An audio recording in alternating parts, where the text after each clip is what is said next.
In today's video, I'm going to teach you how to create a Bluehost account.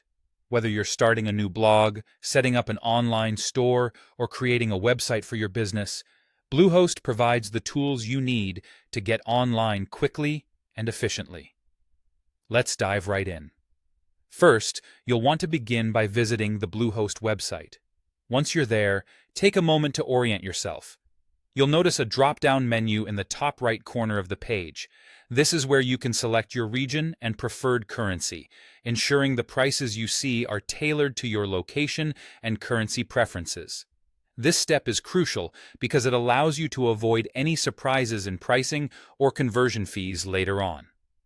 Next, it's time to choose your hosting plan.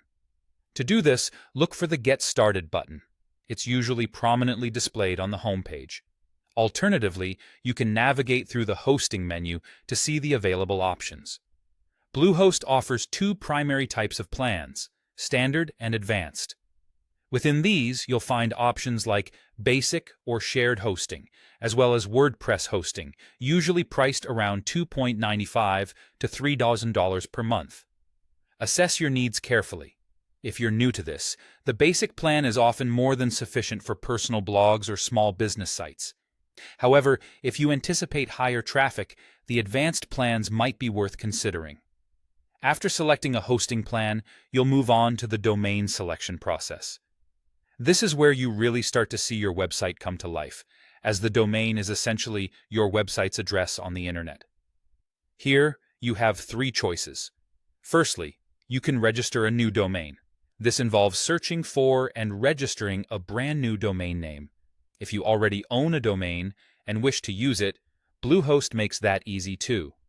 Simply choose the Use an Existing Domain option and follow the prompts.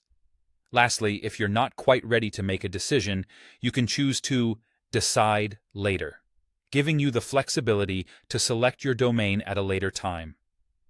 With those decisions out of the way, you'll reach the cart review stage. This is your opportunity to verify all the choices you've made thus far, including your hosting plan details, any domain you've selected, add-ons you might want, and the billing term. You'll have options here for 12, 24, or 36-month terms, so choose what suits your budget and commitment level.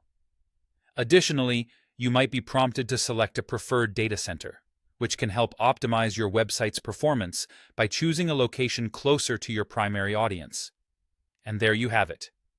With these steps, you'll be well on your way to creating your very own Bluehost account. Don't forget to double-check everything before completing your order, and soon enough, you'll be ready to launch your website.